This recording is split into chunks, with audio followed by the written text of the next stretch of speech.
Minutes.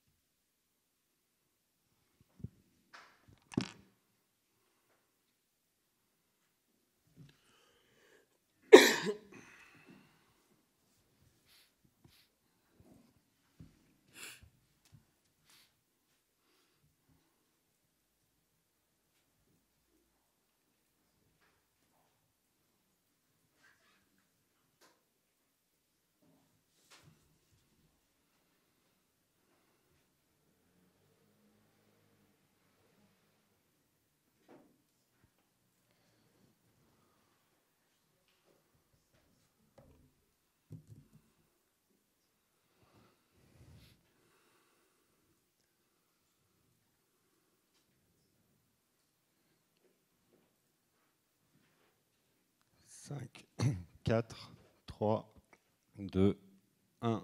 C'est parti. Ça commence? Oui. Oui. Merveilleux. Alors bonjour à tous, c'est un plaisir d'être ici avec vous aujourd'hui autour pour amorcer ce deuxième cycle de conférences dans le cadre de Politeia et de Force républicaine plus largement. Deuxième cycle de conférences qui portera sur ce que nous appelons assez largement la question nationale.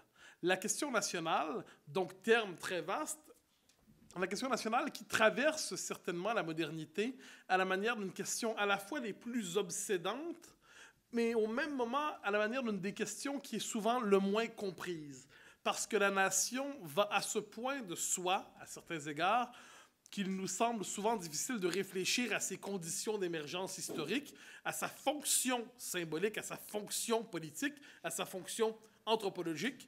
Donc nous allons chercher à comprendre, dans le cadre des 3 prochaines séances, la question nationale telle qu'elle se présente dans le monde d'aujourd'hui,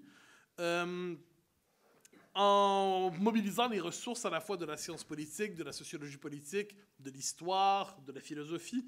Donc on va mobiliser donc plusieurs savoirs pour chercher à voir comment cette question nationale est aujourd'hui d'une importance capitale pour comprendre le monde dans lequel nous évoluons.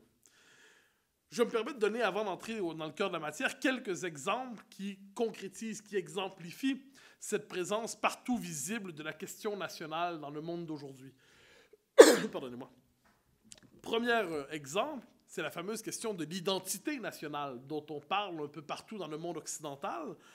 On en parle d'autant plus qu'elle semble de plus en plus difficile à saisir, soit dit en passant. C'est-à-dire l'identité nationale, qui est désormais un thème, fut longtemps ce qu'on pourrait appeler une évidence absolue. C'est-à-dire, il allait de soi que la France n'était pas l'Allemagne, que l'Allemagne n'était pas la République tchèque, que la République tchèque n'était pas, faites la liste pendant longtemps, n'était pas la Serbie. Autrement dit, chaque pays allait de soi à la manière d'une personnalité collective historique.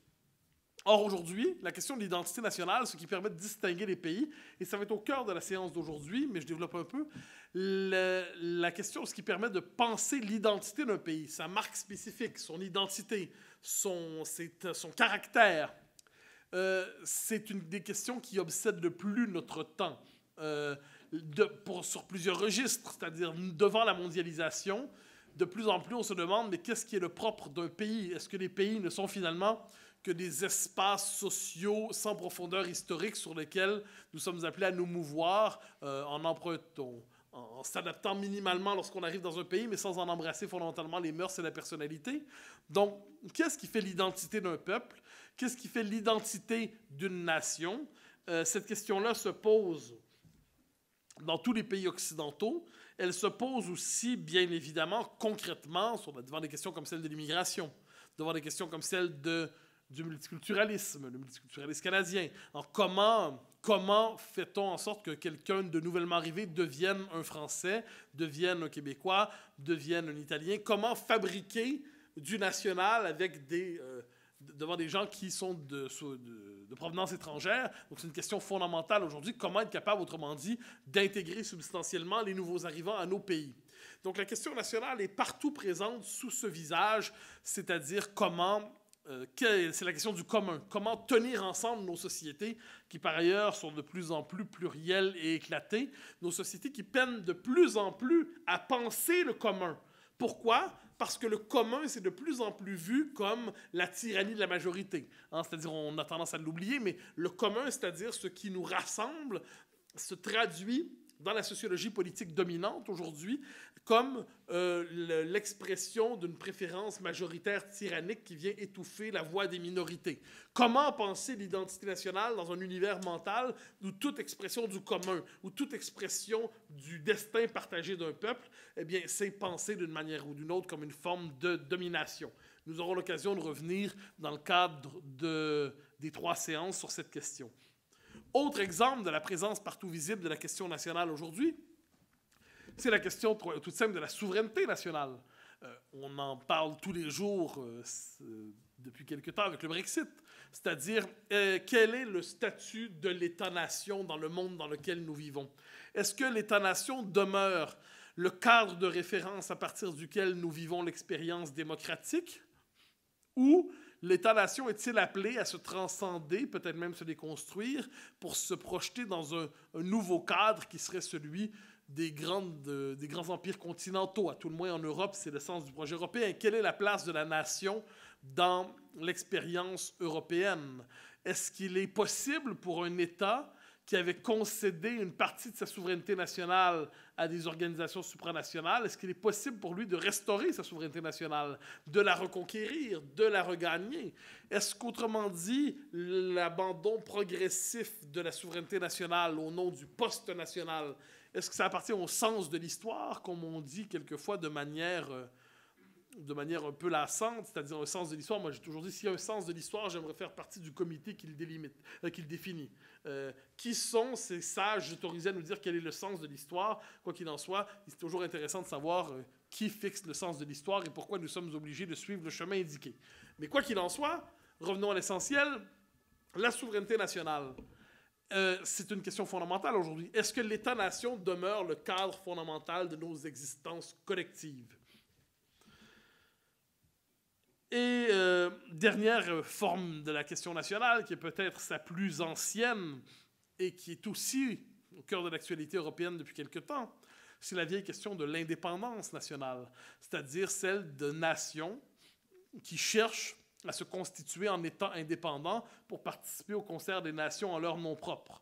Quand l'Union soviétique par exemple, quand l'Empire austro-hongrois s'est décomposé, plusieurs nations ont cherché à obtenir leur indépendance, à faire valoir leur droit à l'existence politique.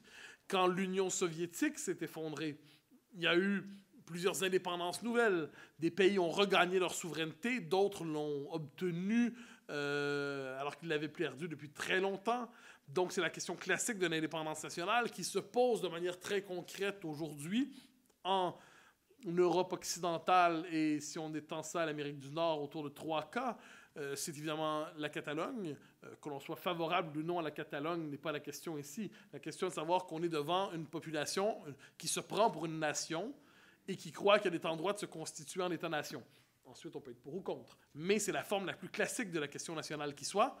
C'est aussi le cas de l'Écosse, qui cherche à restaurer une souveraineté depuis très longtemps perdue. Et c'est aussi le cas, vous me permettrez le clin d'œil, mais de ce qui se passe par chez moi, c'est-à-dire la vieille quête des Québécois pour l'indépendance nationale qui a échoué à 2 reprises, mais qui demeure néanmoins une option portée par environ 40% de la population au Québec. Donc, dans ce pays merveilleux au monde, apparemment le plus beau pays jamais construit sur Terre, le Canada, vous avez au Québec environ 40% de la population et 50% des francophones qui n'ont qu'un rêve, c'est de ne plus être canadiens.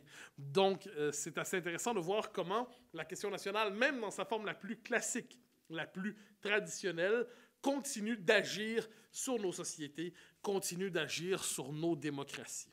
Alors, ça, c'est un propos d'introduction pour montrer comment la question nationale est aujourd'hui partout présente, et elle doit être pensée pour qu'on puisse avoir une claire intelligence de ce qui arrive et surtout pour être capable d'agir en fonction de cette réalité. Les conférences pour Politeia vont être, donc il y en aura 3. Celle d'aujourd'hui va porter, la plus théorique, si vous me le pardonnerez, c'est toujours l'étape difficile à franchir, mais je ferai tout pour qu'elle ne soit pas trop pénible. Ça sera pour comprendre une forme de sociologie de l'appartenance nationale. Quel est le propre de l'appartenance nationale dans la modernité? Comment s'est forgée la notion d'identité nationale? Comment on a découvert le fait que les peuples avaient une identité et devaient la ressentir et devaient en faire l'expérience? Autrement dit, on va chercher à comprendre le sentiment d'appartenance nationale, ou si vous préférez, le lien entre nation et démocratie. Le deuxième cours, dans quelques semaines, portera sur la question nationale à l'épreuve de l'Europe. Donc, autrement dit, la fameuse question aujourd'hui, quelle est la place des nations dans l'ordre européen? Comment les nations sont-elles appelées à prendre leur place dans cet univers? Quel est le statut de l'Union européenne par rapport à ça?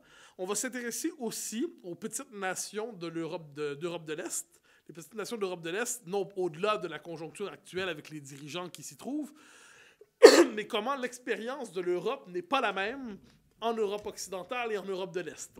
Et on aura, je souffle tout de suite à vos oreilles, nous allons suivre la piste de Milan Kundera, ce remarquable écrivain qui a proposé une réflexion très fine au fil de son œuvre sur la notion de petite nation.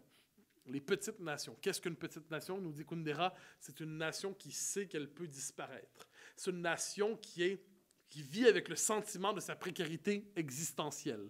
Donc, et on va s'intéresser aussi, plus largement, on va avoir une brève réflexion sur différentes tentatives d'accession à l'indépendance pour voir qu'est-ce qui motive, qu'est-ce qui pousse quelquefois, qu'est-ce qui peut pousser une forme de renaissance, de rejaillissement de la question nationale, même quand on la croyait disparue.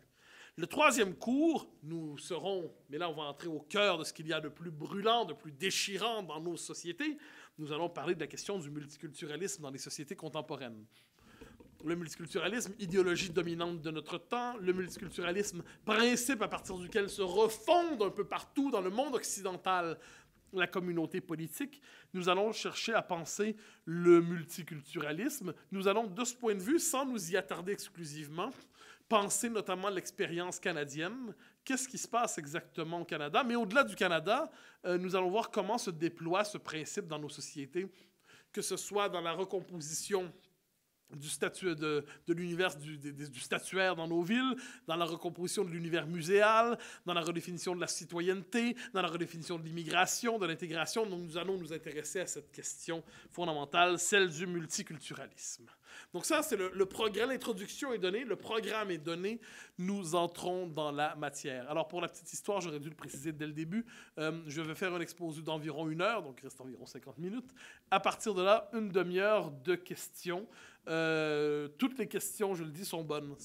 Alors, et surtout, si vous avez une question, dites-vous que votre voisin ou le voisin du voisin l'a aussi.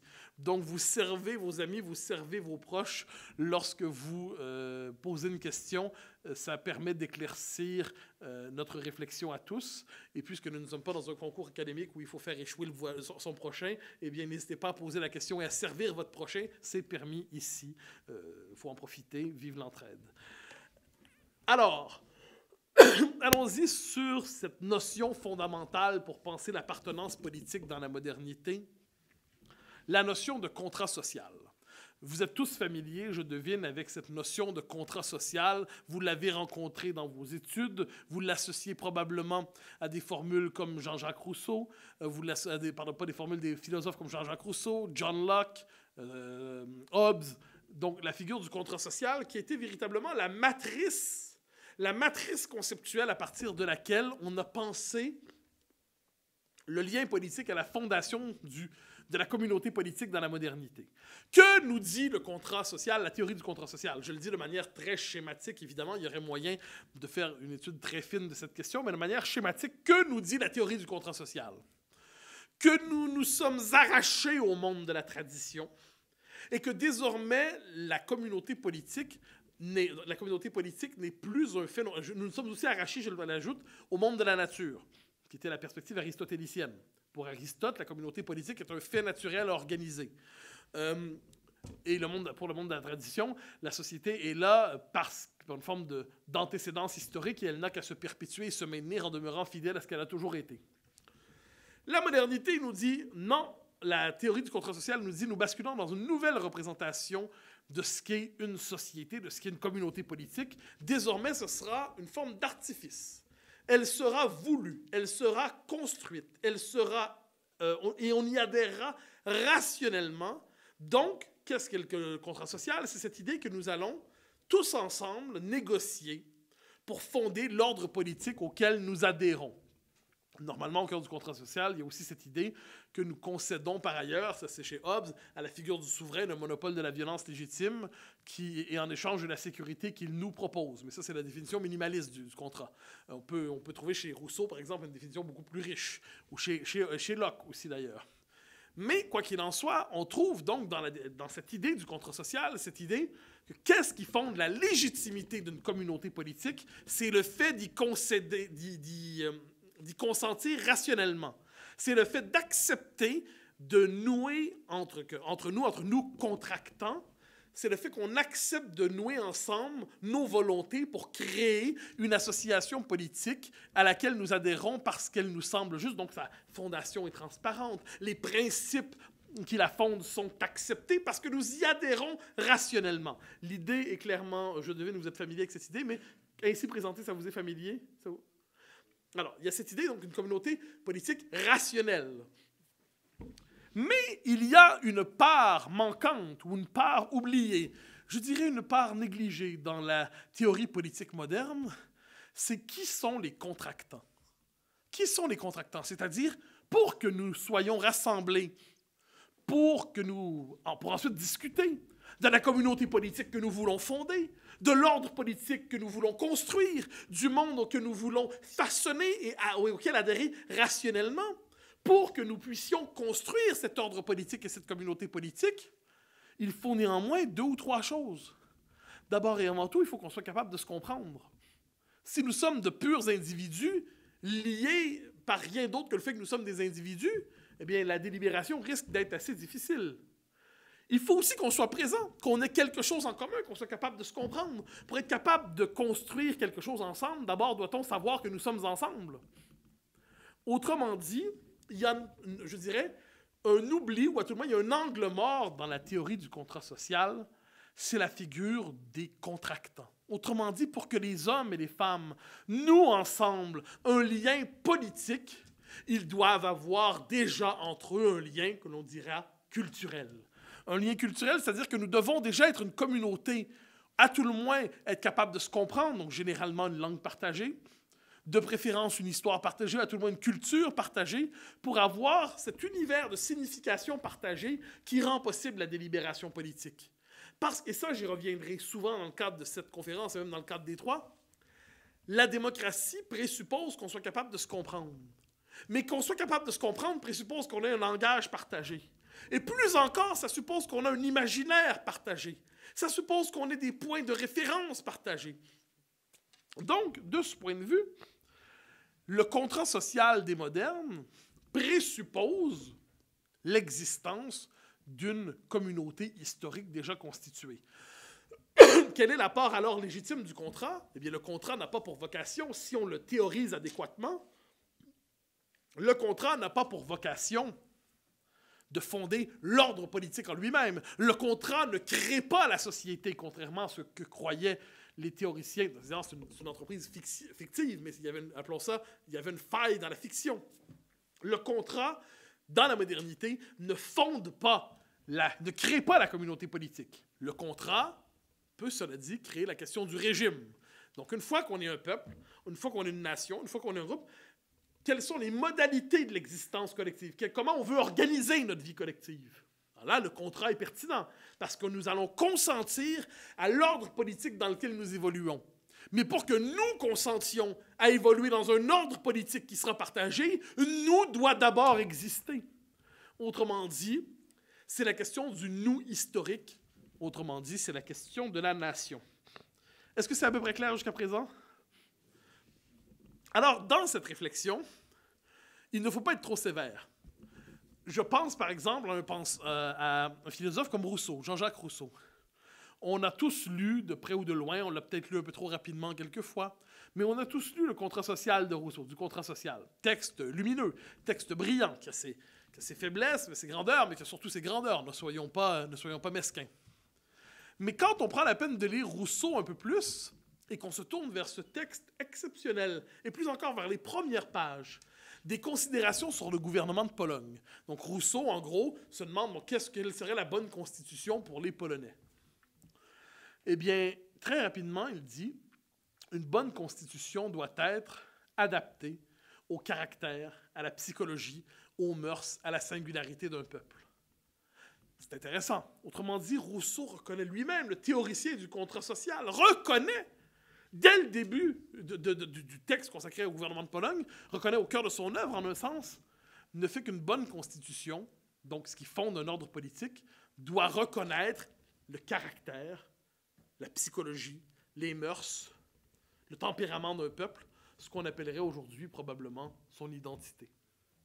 Autrement dit, il n'y a de démocratie possible, et j'y reviendrai, qu'à travers cette reconnaissance de l'identité. J'entends par là de l'existence d'un peuple dont il faudra respecter la personnalité collective pour mettre en forme ensuite les institutions dans lesquelles il vivra. Je vais me permettre 2 ou 3 considérations sur cette découverte du particulier. Le particulier, c'est-à-dire la singularité, ce qui fait qu'un peuple n'est pas un autre. Le conservatisme dans la modernité, conservatisme, mot qui a mauvaise réputation, je le sais, mais la tradition conservatrice, si on la prend au sérieux dans la modernité, on peut trouver, et au-delà même du conservatisme, disons plus largement, la conscience du particulier. D'un pays à l'autre, on peut trouver chaque fois un auteur qui, à sa manière, va incarner cette conscience du particulier. Par exemple, quand on pense aux Britanniques, on a la figure d'Edmund Burke. Évidemment, la modernité britannique n'est pas une modernité révolutionnaire. Il y a eu un moment révolutionnaire, mais la modernité britannique veut se penser en continuité avec l'histoire, veut se penser en continuité historique. Et Burke, qu'est-ce qu'il nous dit? Il nous dit qu'aucune société ne peut s'arracher à sa propre histoire sans s'appauvrir fondamentalement. Il fait même l'éloge de ce qu'on appelle du préjugé. Le préjugé, pourquoi? Parce qu'à chaque génération, on n'a pas à remonter à zéro le compteur de l'évaluation historique. Donc, le préjugé, qu'est-ce que c'est? C'est ce qui est déjà jugé. Burke nous dit, les traditions d'un peuple sont ce qui le singularise parce qu'elles témoignent de son rapport au monde, de son existence dans le monde. Chez les Allemands, il y a cette figure singulière qui est celle de Herder. Herder qui a mauvaise réputation, mais si on décide de le lire à la manière d'un philosophe et non pas en se fiant simplement au ragot qui l'entoure, quelle est la thèse forte d'Herder? C'est qu'il faut retrouver le génie national de chaque peuple. Et où le trouve-t-on? Dans le folklore de chaque peuple. Autrement dit, il y aurait dans les couches profondes de la population un folklore, et ce serait le travail du philosophe et de l'historien et du poète de mettre en scène, de révéler à chaque peuple son génie profond enfoui dans son folklore, ou à tout le moins dans ses traditions populaires. En France, non pas une figure conservatrice cette fois, mais une figure qui a joué un grand rôle dans la construction de la conscience nationale. On peut penser à Michelet. Que nous dit Michelet? Et ça, je pense que c'est un apport spécifique au rapport des Français à la démocratie, c'est l'importance de l'histoire. J'y reviendrai un peu plus tard, mais le fait qu'un peuple découvre sa singularité en se racontant sa propre histoire. Nous avons traversé ensemble de telles épreuves, et ces épreuves sont tout autant de gages de notre existence commune. Quoi qu'il en soit, sans s'attarder dans le détail, retenons une chose, que ce soit par la tradition, par le génie des coutumes et des folklores, ou que ce soit par l'histoire, on pourrait dire que la figure du peuple se précise dans la modernité en se singularisant. Le peuple, j'y arrive très rapidement, le peuple en soi est une notion insaisissable. Ce qu'il y a, ce sont des peuples, des nations. C'est dans la conscience de cette diversité, une diversité qui est faite de tout autant de singularités affirmées, qu'il est possible de nous rapprocher d'une conception de ce qu'est véritablement la démocratie. Alors, je poursuis mon développement en faisant un clin d'œil au présent. Autrement dit, on ne saurait fonder l'identité d'un peuple simplement sur des grandes valeurs universelles. Elles sont indispensables, ces valeurs. Mais les valeurs universelles sont, on pourrait dire, elles nous sont par définition partagées. Et si on cherche, par exemple, j'aime passionnément la vie politique française, mais quand j'entends les hommes politiques français dire que ce qui fonde la France sont les valeurs de la République, très bien, mais les valeurs de la République sont, enlever le mot République, remplacer ça par démocratie, sont à peu près partagées par toutes les sociétés occidentales. Dire, de ce point de vue, la France pourrait se confondre avec l'Australie ou qu'en sais-je, avec le Canada ou avec la Suède ou le Danemark et ainsi de suite. Alors, les valeurs universelles que nous chérissons sont essentielles, nous y tenons, mais elles ne sauraient fonder à elles seules la démocratie. Je reviendrai sur cette question un peu plus tard, mais je tenais néanmoins à le mentionner dès maintenant. Autrement dit, à l'étape présente de notre raisonnement, qu'est-ce que nous savons? Nous savons qu'il n'y a de peuple qu'au singulier. Que lorsqu'on veut constituer une communauté politique, il faut reconnaître le fait qu'inévitablement, il y a une culture et qu'il y a un lien intime, conceptuel et qui relève aussi de l'expérience entre culture et politique. Parce que, reprenons le sens du mot, la démocratie qui est l'idéal partagé par tous, la démocratie présuppose l'existence du démos. Il n'y a de démocratie qu'avec un démos. Or, que découvrons-nous? Eh bien, c'est qu'il n'y a pas de démos au singulier, il n'y a pas de peuple mondial.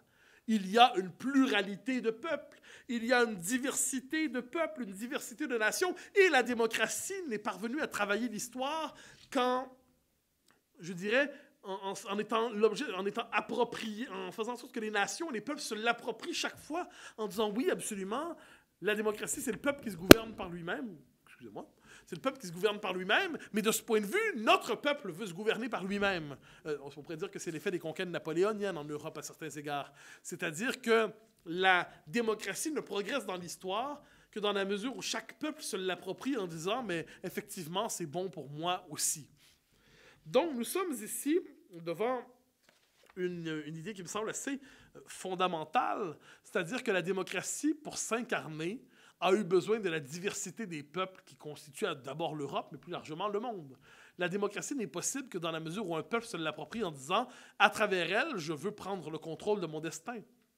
Mais, ou la souveraineté nationale aussi d'ailleurs, ou la souveraineté populaire. Donc, la figure du démos, j'y reviens, n'est pas une figure au singulier. C'est une figure plurielle et on peut même ramener ça à la question européenne.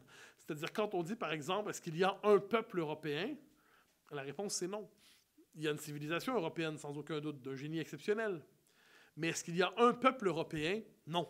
Et c'est ce qui rend difficile toute construction de l'Europe qui ne tiendrait pas compte des nations, parce que les conditions anthropologiques, symboliques, culturelles, rendant possible la délibération démocratique ne sont pas réunies au niveau européen. Donc, il y a une forme de reconnaissance implicite. Il n'y a pas de démocratie sans nation. À tout le moins, on peut dire que la démocratie est entrée dans l'histoire par la porte nationale. On peut le reconnaître, mais ce qu'on verra dans le discours aujourd'hui dominant, on dira d'accord, la démocratie a d'abord eu besoin de la nation. Mais la nation n'a été que son berceau. Doit-on rester à jamais prisonnier de son berceau? Quel triste destin que celui d'un homme qui, jusqu'à la fin de ses jours, voudrait dormir dans son berceau d'enfant. C'est une forme d'étrange névrose. Ben, de cette manière, dans cet esprit, on dira la démocratie a eu besoin de la nation, mais elle n'en a plus besoin, ou elle en a de moins en moins besoin. La démocratie peut se passer de la nation, dira-t-on. Elle peut s'en affranchir. Et ça, c'est le discours qui... donc, soit elle s'en affranchit, soit encore la démocratie fait l'expérience. On découvre tellement que la nation est un mythe trop englobant et on découvre alors la figure de la diversité. Donc, la démocratie consisterait à s'arracher à la nation pour embrasser la diversité. C'est un peu l'idéologie dominante de notre époque. Mais ce segment-là, on va le garder pour le troisième cours. Là, on va s'intéresser à cette idée comme quoi la démocratie pourrait, arrivant à maturité, se délivrer de la béquille nationale et renouer avec son ambition originelle qui serait d'être immédiatement universelle. Donc la démocratie pourrait devenir post-nationale. Le grand théoricien à notre époque de cette démocratie post-nationale, qui est-ce? Bon, vous pourriez m'en nommer plusieurs, mais l'un d'entre eux, et certainement un des plus influents, c'est Jürgen Habermas. Jürgen Habermas, philosophe allemand, qui a construit une œuvre sur cette idée de dissocier le plus possible la démocratie du cadre national, comme si la nation n'avait été finalement qu'un moment transitoire dans l'histoire de la démocratie. Comme si on pouvait se passer de la nation un jour, comme si le fait d'être mature pour une démocratie consistait à s'affranchir du cadre national. Et Habermas cherchera à appliquer ce concept, cette thèse chez lui directement en développant le concept que vous connaissez peut-être de patriotisme constitutionnel. Le patriotisme constitutionnel, qu'est-ce que c'est? C'est cette idée comme quoi notre patriotisme ne porterait plus sur un pays que nous dirons charnel, affectif, historique, passionnel, mais sur les valeurs universelles inscrites dans le texte de la Constitution. C'est le projet habermasien, philosophe qu'Emmanuel Macron disait bien apprécié, soit dit en passant. Ce n'est pas un éditorial, c'était une observation. Habermas nous dit « La démocratie n'est véritablement mature lorsque les hommes s'identifient aux principes universels placés au cœur de la communauté politique, et tel devrait être l'objet de leur patriotisme. Les autres formes de patriotisme seraient régressives, seraient prédémocratiques en quelque sorte. » Cette vision-là, soyons honnêtes, d'une manière ou de l'autre, elle est de plus en plus présente partout dans le monde occidental. Elle est contestée, mais elle est très présente quand vient le temps, par exemple, de chercher à nommer l'identité de nos pays. Je me souviens de votre débat de 2008, si je ne me trompe pas, sur l'identité nationale, quand on questionnait les ministres du gouvernement, qui n'étaient pas socialistes, à ce que j'en sais, du moins pas complètement. C'était l'époque de l'ouverture à gauche. Il y avait on entendait certaines personnes dire « Qu'est-ce qu'ils font de la France? » C'est l'état de droit, la justice sociale, certains disaient rajouter l'économie de marché, tout ça. C'est très bien, il n'y a rien de mal à tout ça. Mais encore une fois, j'y reviens, je l'ai mentionné tantôt, tout cela ne saurait suffire à parler de la singularité de ce pays qu'est la France, c'est-à-dire un pays, donc la part historique, la profondeur, les mœurs étaient absentes de ce discours. Mais on entend ce discours-là aussi, soit dit en passant, aux États-Unis, au Canada, au Québec. On entend un peu partout ce discours-là, très universaliste, qui fait l'économie des médiations nationales. Dans sa forme la plus radicale, cela dit, c'est vrai, on l'entend aux États-Unis. Il y avait, par exemple, une fois, c'est Barack Obama qui disait que ceux qui voulaient... Donc, il parlait du rêve américain, the American Dream. Et il disait, qu'est-ce qu'un Américain? C'est quelqu'un qui adhère à l'American Dream et qui veut le porter à la manière d'une promesse pour tous dans le monde. Et il disait, de ce point de vue, critiquer la question de l'immigration massive aux États-Unis serait un-American. Pourquoi est-ce que c'est un-American? Parce que ça consiste à vouloir restreindre la définition de la nation à quelque chose de plus particulier, de plus culturel, alors que ça devrait être justement un grand élan universaliste. Et il n'était pas loin d'affirmer, en gros, que les immigrés, même les clandestins, étaient plus américains que ceux qui voulaient limiter l'immigration aux États-Unis parce qu'ils étaient, eux, au moins, portés par l'élan de l'American Dream, alors que les Américains voulant restreindre l'immigration trahissaient les idéaux à l'origine de leur pays. Donc, on voit que ça peut être poussé assez loin, cette thèse. Qu'est-ce qu'on peut lui reprocher fondamentalement à la thèse d'Habermas et plus largement à cette conception,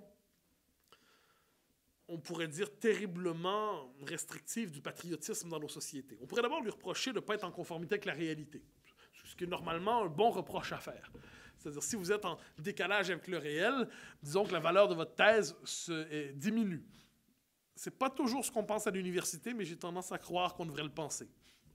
Dans cet esprit, on peut penser que quand on regarde la réunification allemande telle qu'elle a eu lieu après la chute du communisme, c'est bien la preuve qu'on était ici devant quelque chose d'autre que une forme de pur patriotisme constitutionnel. C'est un vieux pays qui cherchait à se ressouder malgré la séparation historique. On pourrait dire que c'est bien la preuve que le pays se définissait au-delà, dans le pays même, du philosophe du patriotisme constitutionnel. C'était bien la preuve, on pourrait dire, de la profondeur historique des nations.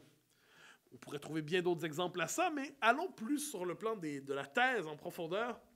Ce qu'on peut reprocher au patriotisme constitutionnel d'Habermas, ce patriotisme je dirais exclusivement centré sur les valeurs universalistes de la Constitution, c'est d'être terriblement désincarné. Terriblement désincarné. C'est-à-dire qu'il ne tient pas compte de l'être humain tel qu'il est. L'être humain tel qu'il est un être d'affect. C'est un être qui est aussi mu par l'imaginaire. C'est un être qui a besoin de dire « nous ». C'est un être qui est un être, on pourrait dire, charnel dans tous les sens du terme. Et on peut croire que le patriotisme constitutionnel habermasien repose sur une conception terriblement appauvrie de l'anthropologie politique. C'est-à-dire, ça repose sur une conception asséchée, asséchante, d'un individu absolument rationnel qui pourrait faire l'économie des grandes médiations historiques et culturelles pour appartenir à son pays.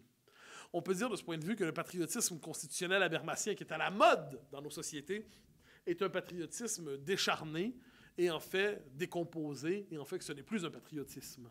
C'est une récupération fallacieuse du mot patriotisme pour le détourner de cet objet qui est celui des patries historiques qui existent véritablement et qui fait qu'on a une tendresse particulière quand on est dans votre situation pour la France et moi pour le Québec. C'est-à-dire cette idée d'avoir un attachement à son pays et que son pays a une dimension, une singularité, une couleur existentielle qui est, on pourrait dire, qui est irremplaçable. Donc, on ne saurait se contenter d'une vision strictement, j'y reviens en boucle, mais c'est essentiel, on ne saurait se contenter d'une vision strictement formelle, strictement juridique, strictement universaliste du lien politique. Il nous faut retrouver un lien politique plus consistant, plus dense, plus riche, plus substantiel. Mais quel peut être dans la modernité ce lien politique substantiel disponible? Car nous sommes des modernes. Nous-mêmes, lorsque nous aimons les traditions, nous aimons la tradition critique. C'est-à-dire, si on nous dit c'est de même parce que c'est de même, puis ça va être de même parce que ça a toujours été de même, eh bien, rares sont ceux qui parmi nous diront « Ah, chic, mais si c'est ainsi, merci, nous suivrons. » Nous sommes des modernes, donc nous sommes attachés, oui, évidemment, à nos pays, à nos cultures, mais nous sommes attachés aussi à un exercice de la raison critique, ce qui est tout à fait normal. Et on ne s'en désolera pas. Donc, la tradition ne saurait suffire pour fonder le lien politique. Vers quelles ressources peut-on dire, vers quel concept, vers quelle part du monde s'est-on tourné, en fait, pour identifier la singularité de nos pays? On pourrait dire que, de ce point de vue, l'histoire est en fait le véritable langage de l'identité nationale. Le langage, évidemment, il y a la question des mœurs, elle est fondamentale. Et elle se révèle, la question des mœurs, surtout au contact. Lorsque des cultures très étrangères entrent en contact l'une des l'autre, on constate finalement que lorsqu'on n'est pas d'accord sur la définition du quotidien, lorsqu'on n'est pas d'accord sur la manière d'aménager nos existences, ça peut créer des tensions assez vives, c'est le moins qu'on puisse dire. Mais, sur le plan de la fondation de la communauté politique, ce qui permet finalement de distinguer les peuples, de marquer leur identité, c'est véritablement pardonnez-moi, le langage de l'histoire. Et en fait, on peut dire que dans nos sociétés, l'histoire a pris le relais de la tradition pour penser la singularité du lien politique. C'est ce que disait d'ailleurs le sociologue québécois Fernand Dumont. Dans son très beau livre « L'avenir de la mémoire », Fernand Dumont dit « Il y a, aussi dans Genèse, la société québécoise », deux très beaux livres qui peuvent être lus même par des non-québécois, je prends la peine de le préciser. Promotion pour mon pays. Mais je le mentionne parce que Dumont, il y a une belle réflexion sur le rôle de l'histoire dans la constitution du lien politique. Et que nous dit Dumont? Et au-delà de Dumont, qu'est-ce qu'on peut retenir de ça? C'est que fondamentalement, l'histoire est essentielle parce qu'à travers elle, nous nous racontons notre aventure collective. À travers l'histoire, nous nous racontons notre parcours collectif. Nous nous racontons la trajectoire qui est la nôtre. À travers l'histoire, nous affirmons notre singularité. À travers l'histoire, nous affirmons la possibilité de participer au monde à partir de notre position existentielle, qui est la France, l'Estonie, la Slovaquie, le Québec, le Canada. Choisissez ce que vous voulez. L'histoire nous ancre dans le monde et nous y ancre non pas sous le signe de l'immobilité, non plus que la reproduction du même, mais sous le signe de l'aventure. Sous le signe de l'aventure, c'est-à-dire que qu'est-ce que l'histoire? C'est la participation au monde à travers la médiation d'un peuple. De ce point de vue, tous ceux qui croient qu'on peut dynamiter ou liquider le roman national, comme on dit aujourd'hui, croyant que le roman national ou le récit national, c'est absolument secondaire, travaille en fait, sans nécessairement en être conscient, à dynamiter une des conditions même de l'expérience démocratique. C'est-à-dire qu'il n'y a de démocratie riche possible qu'à condition de voir autre chose dans la politique qu'une simple gestion des ressources en fonction du temps réel et de clientèle électorale disponible. Un peuple ne prend conscience de lui-même qu'à travers le récit de son expérience historique. Un peuple ne prend conscience de lui-même qu'en ayant la conscience d'un passé partagé, d'une situation commune et d'un futur désiré. De ce point de vue, on peut dire que l'histoire est probablement, c'est le langage indispensable pour parler de l'identité nationale en démocratie.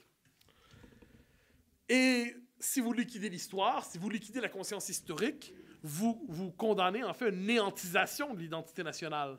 Ou pire, si vous liquidez l'histoire, si vous liquidez la conscience historique, vous désymbolisez la communauté nationale et il risque de rester seulement, au terme de cela, l'individu et l'ethnie, ce qui est une forme de régression terrible.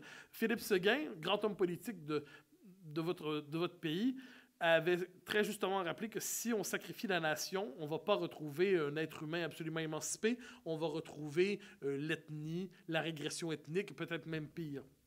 Et il a tout à fait raison. Lorsqu'on sacrifie l'histoire nationale, il ne reste plus pour nous définir ensuite, parce que l'histoire nationale, en plus, je me permets de dire, c'est un récit partagé auquel on peut adhérer. Je peux arriver en France et voulant devenir français, eh bien, si on définit la France ou le Québec ou dans d'autres pays simplement à partir d'un langage terriblement ethnique, mais c'est assez dur quand même d'intégrer une ethnie, c'est le moins qu'on peut se dire. Mais le propre de l'histoire, et si c'est simplement individuel ou juridique, mais c'est d'une pauvreté infinie. On nous dit qu'est-ce que ça consiste à appartenir à un pays, à respecter ses lois. Bon, mais n'importe quel touriste qui respecte les lois devient soudainement citoyen d'un pays? Bien sûr que non. Mais l'histoire est une forme d'appartenance collective à laquelle on peut adhérer en apprenant à dire « nous » avec le pays qui nous accueille.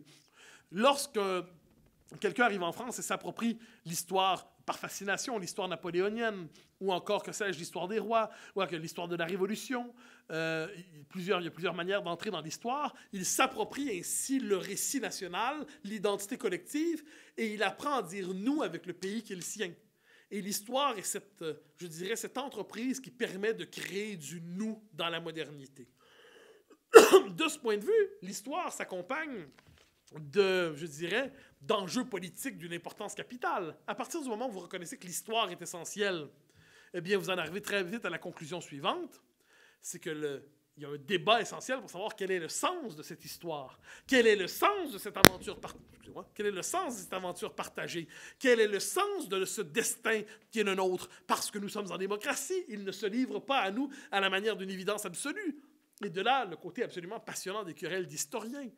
C'est-à-dire le côté lorsque les historiens quand les historiens s'intéressent à l'usage des pièces de monnaie métallique en Flandre de 1322 à 1326, il se peut qu'on ne trouve pas ça passionnant, sauf les 6 spécialistes de la discipline rassemblés en colloque international. Mais si on décide de penser l'histoire pour ce qu'elle est, c'est-à-dire une modalité de l'existence collective, eh bien, elle devient passionnante, et dès lors, la délibération sur le sens des événements historiques. Et alors là, sur deux choses, les grands événements historiques. Quel est le sens des grands événements que nous avons vécus ensemble? Le sens aussi des grands personnages historiques.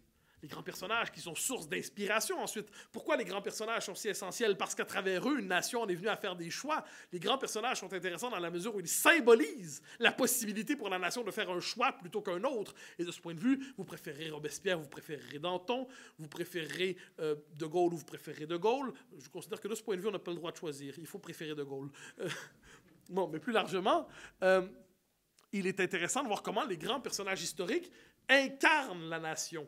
Alors, pourquoi je parle du langage de l'histoire ici? Parce que plus l'histoire est riche, plus elle est dense existentiellement, plus elle est vécue non pas à la manière d'un récit asséché et sceptique, mais à la manière d'une aventure collective, elle est génératrice d'identité collective. Or, longtemps, je l'ai dit, il y a eu des querelles de mémoire, mais fort légitimes, parce qu'on cherchait à comprendre le sens de cette aventure qui est la nôtre.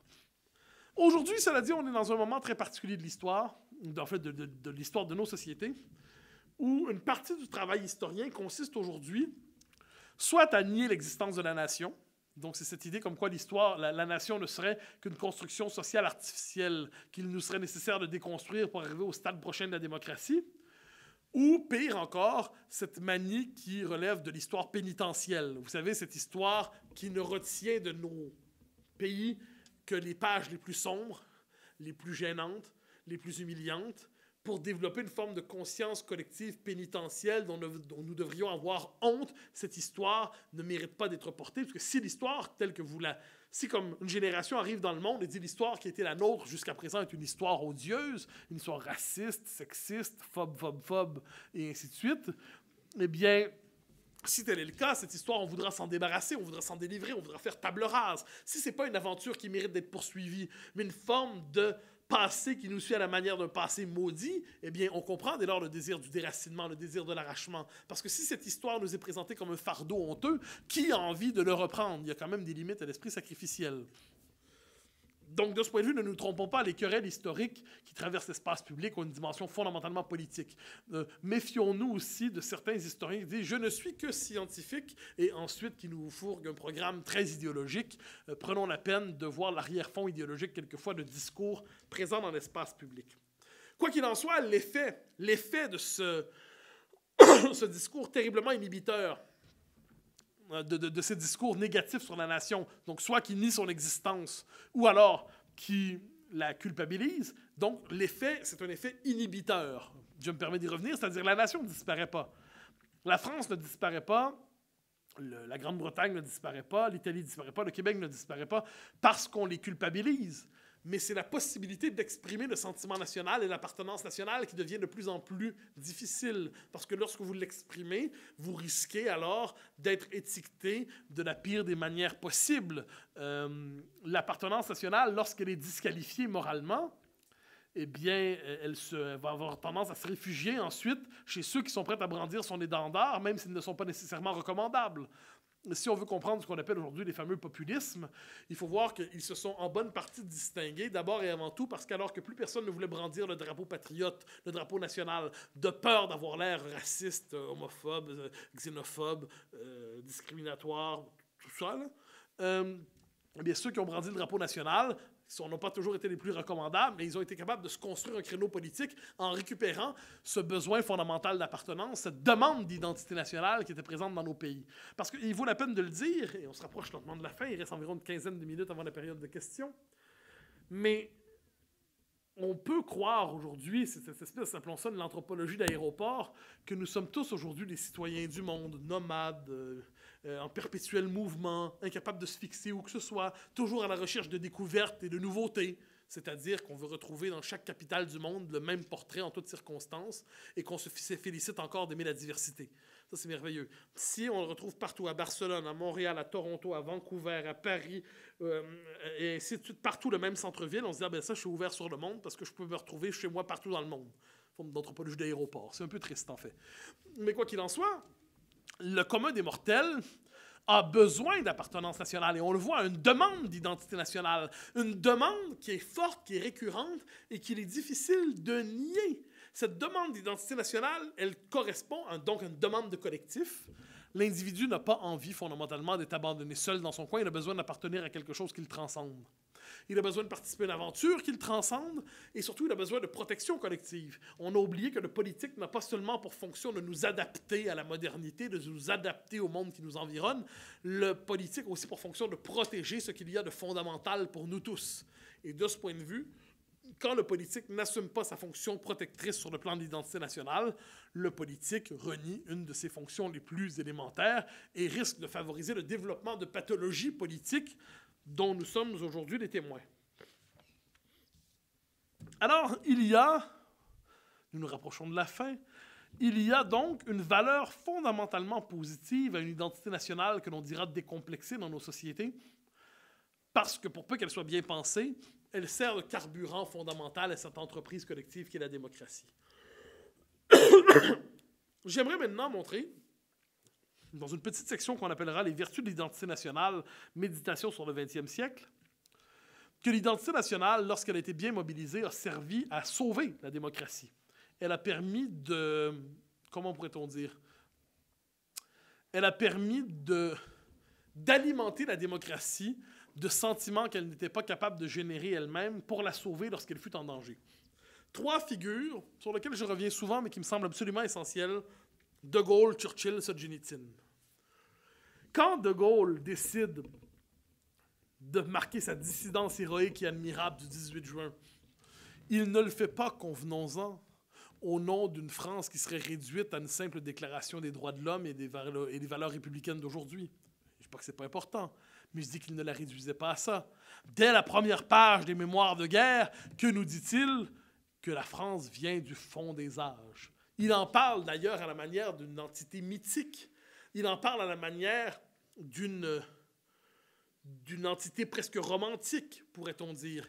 Et il nous parle d'un pays dont l'épaisseur historique est telle, dont la profondeur existentielle est telle, dont la contribution à l'histoire de l'humanité est telle qu'il justifie de ce point de vue bien les sacrifices, sinon tous les sacrifices. Mais quand vient le temps de sauver la démocratie, De Gaulle ne veut pas sauver que la démocratie, il veut restaurer la France. Mais le camp que prend De Gaulle en 1940, c'est le camp de la sauvegarde de nos démocraties, de la civilisation occidentale contre la barbarie, à la fois, on pourrait dire, techno-païenne que représentait le nazisme. Eh bien, une forme d'anthropologie régressive effrayante, une forme d'anthropologie zoologique dans le nazisme.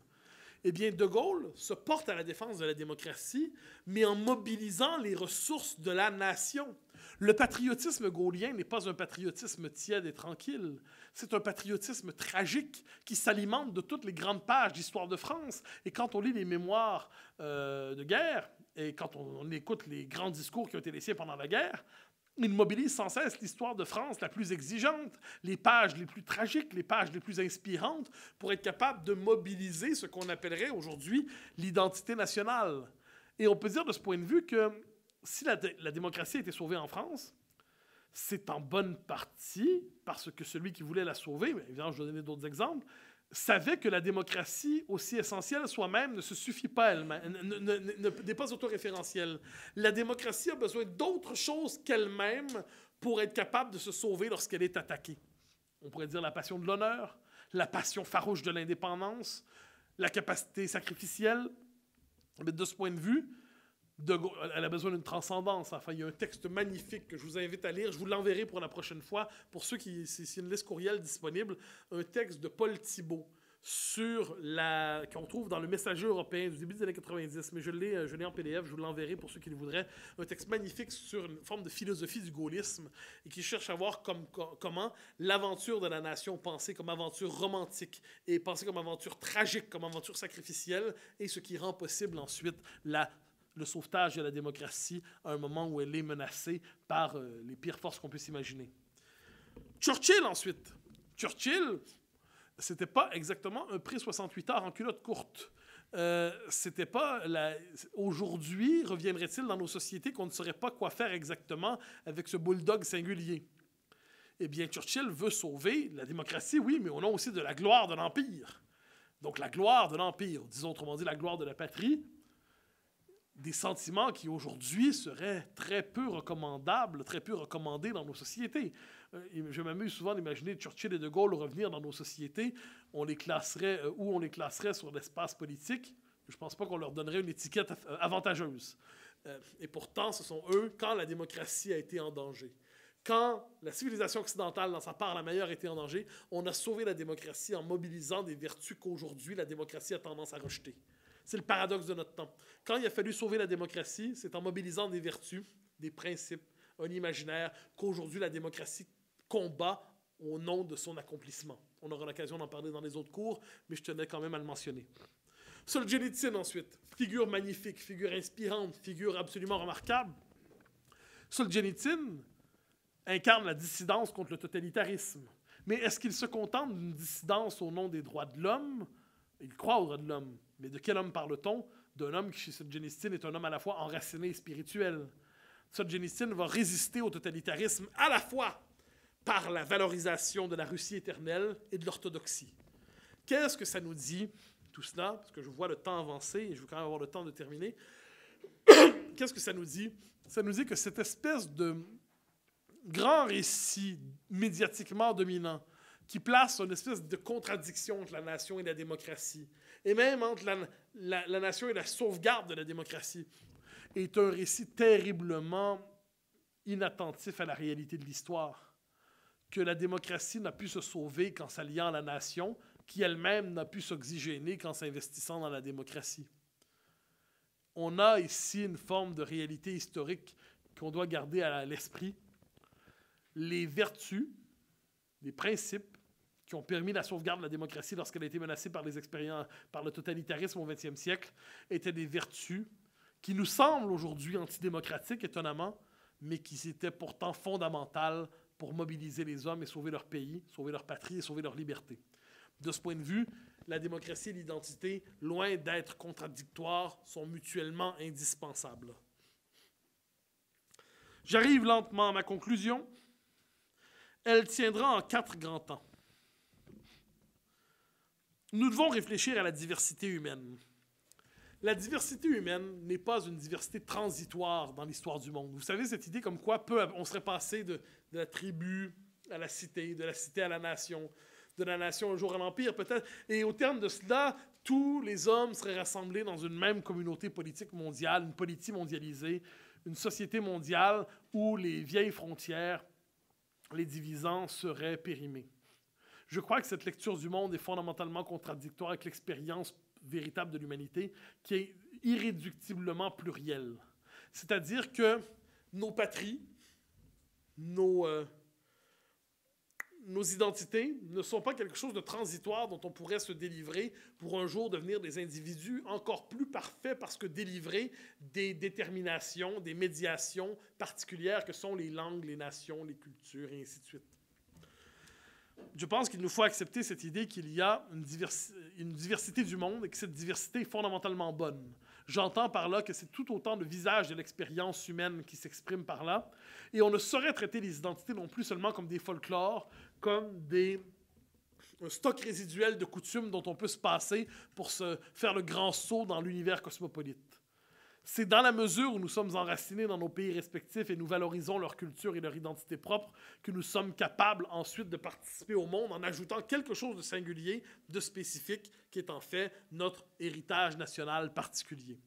Donc, il y a une diversité irréductible du monde, et si nous en arrivions, par je ne sais quel malheur, à cette humanité unifiée, transparente à elle-même, délivrée de sa diversité, eh bien, je crois qu'il s'agirait d'une humanité non seulement triste à mourir, mais potentiellement totalitaire à bien des égards, parce qu'elle aurait nié justement ce besoin fondamental d'appartenance qui est inscrit dans le cœur de l'homme.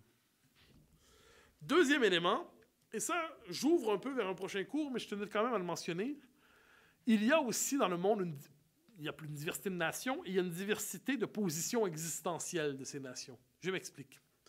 Il y a des grandes nations, et la France en est assurément, les États-Unis, la Russie, des grandes nations qui, en un sens, incarnent au-delà d'elles-mêmes un certain idéal civilisationnel.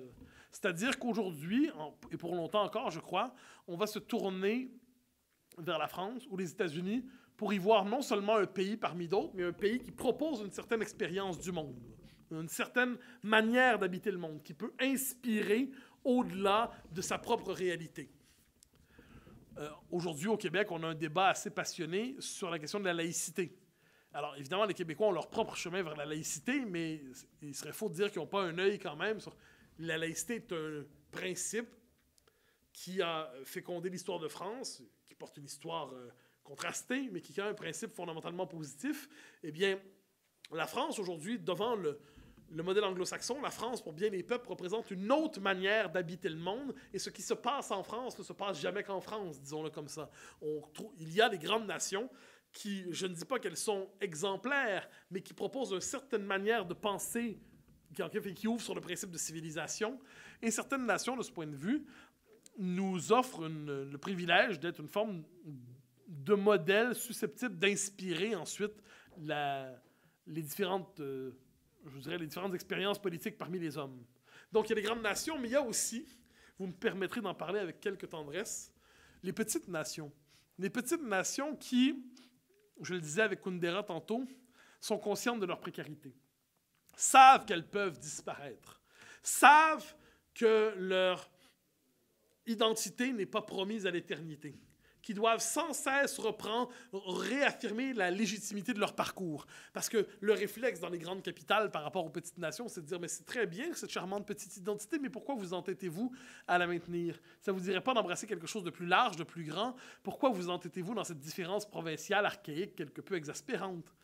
Eh bien, on doit dire que c'est la diversité de l'humanité qui s'exprime ainsi et que les petites nations sont là pour nous rappeler, elles témoignent, je crois, de la diversité du monde, de la beauté de la diversité du monde et qu'une nation n'a pas nécessairement à être puissante ou à prétendre être très puissante pour avoir le droit de vivre. Parce que tout simplement, ne serait-ce que pour ceux qui l'habitent, ceux qui l'incarnent, ceux qui poursuivent son aventure, eh bien, cette nation, elle est précieuse comme tout et elle est aussi digne que les autres. Et de ce point de vue, disons-nous que ce ne sont pas que les grandes nations qui sont légitimes. Les petites nations qui peuvent quelquefois nous sembler, à tout le moins qui peuvent sembler à certains, à la manière de reste d'une histoire ancienne, à la manière de petites tribus, c'est faux. Elles sont porteuses du principe de diversité du monde. Et j'ajouterais que les petites nations sont là pour nous rappeler que la culture, même les plus grandes nations devraient le savoir, la culture est toujours plus précaire qu'on ne le croit, l'identité est toujours plus fragile qu'on ne le croit, l'identité d'un peuple est toujours plus, ne va jamais de soi, pourrait-on dire, elle est toujours plus, je dirais, une forme de précarité fondamentale, en fait, dans le fait de constituer un pays. Et les petites nations sont là pour en témoigner. Et leur expérience mérite, de ce point de vue, d'être intégrée à la philosophie politique. Troisième point de cette conclusion, il faut tenir compte de la diversité des régimes. Alors, nous sommes tous démocrates, évidemment, mais il faut accepter que l'idée de démocratie n'est pas appelée à s'incarner partout de la même manière, à partir du même modèle, sans tenir compte de la personnalité, de la psychologie, du caractère des nations à qui on destine le régime démocratique. Il suffit de regarder la France pour voir comment elle a travaillé longtemps pour trouver sa forme à elle, son rapport à elle, à la démocratie. Moi, je vais me dire quelquefois de manière amusée qu'avec la Ve République, on a restauré la monarchie sous une forme républicaine. C'était vrai du moins tant qu'il y avait le septennat. Mais le rapport à la présidence en France, par exemple, le rapport presque d'investissement sacré lié à la figure présidentielle en France. Inversement, le rapport au Parlement en Grande-Bretagne. Et là, on pourrait multiplier les pays. Si la démocratie est notre idéal partagé, il faut accepter, je crois, qu'il se traduit différemment d'un pays à l'autre et qu'on ne saurait imposer partout une seule conception très étroite, comme on le fait aujourd'hui, qui serait la seule traduction possible de l'idéal démocratique. Quand, par exemple, aujourd'hui, on nous dit que la démocratie consiste à neutraliser le plus possible le politique, à transférer la souveraineté vers le juridique, à consacrer une forme de gouvernement des juges, comme on le voit dans plusieurs pays, et qu'apparemment, si on se dérobe à cette forme de démocratie, alors on trahit la démocratie. Moi, je crois que c'est une erreur terrible. Il faut accepter la diversité fondamentale du monde. Il faut accepter que cette diversité a des conséquences politiques. Et regardez d'ailleurs ce qui se passe quand on cherche à imposer... Pardonnez-moi. Quand on cherche à imposer la démocratie de manière brutale sans tenir compte de l'histoire propre d'un pays. Je pense que c'est l'aventure irakienne des États-Unis au début des années 2000, 2003, la suite qui l'a incarnée. Les Américains croyaient arriver en Irak, liquider le méchant, liquider le dictateur, donc, planter une démocratie, une constitution à l'américaine, instaurer l'économie de marché et croyaient qu'au bout de 10 ans, on allait pousser un nouveau New Jersey. Mais les sociétés humaines ne fonctionnent pas ainsi et il faut quelquefois respecter le rythme, le temps, la psychologie, le caractère des nations pour être capable de, je dirais, pour être capable de faire en sorte que l'idée démocratique s'y acclimate de la manière la plus appropriée qui soit. Et de ce point de vue, si je cherchais à transplanter les institutions de la Ve République en Grande-Bretagne, eh bien, je créerais probablement un immense chaos. Mais inversement, si je cherchais à appliquer les conceptions de la démocratie canadienne ou américaine en France, eh bien, probablement que je manquerais de respect envers l'identité spécifique de ce pays qu'est la France. Dernier point, tout dernier point, il nous faut finalement ramener la politique à sa dimension anthropologique. Il nous faut accepter cette idée qui est fondamentale que l'homme, si nous le délivrons, je reformule en fait, je dirais qu'on pense aux droits de l'homme sans arrêt, mais qui est l'homme des droits de l'homme? Quelle est selon la conception qu'on a de l'être humain, on en découlera des représentations différentes de ce qu'est la démocratie, la liberté, la justice et ainsi de suite. Or, me semble-t-il qu'aujourd'hui, nous le constatons, si nous délivrons... certains avaient pensé avec les années 90 qu'en arrachant l'homme à sa culture, à sa langue, à sa mémoire, à sa civilisation, à sa patrie, à sa religion, on créerait un homme absolument libre, affranchi de toutes les déterminations.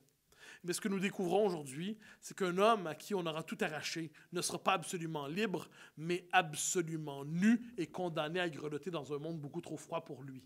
De ce point de vue, il me semble absolument essentiel, lorsque nous pensons l'action politique, d'abord et avant tout de clarifier pour nous-mêmes la conception de l'être humain que nous avons, et de cette clarification peut venir ensuite d'un engagement plus fécond, parce qu'assis sur une véritable compréhension des besoins fondamentaux de l'âme humaine, comme l'aurait dit Simone Veil.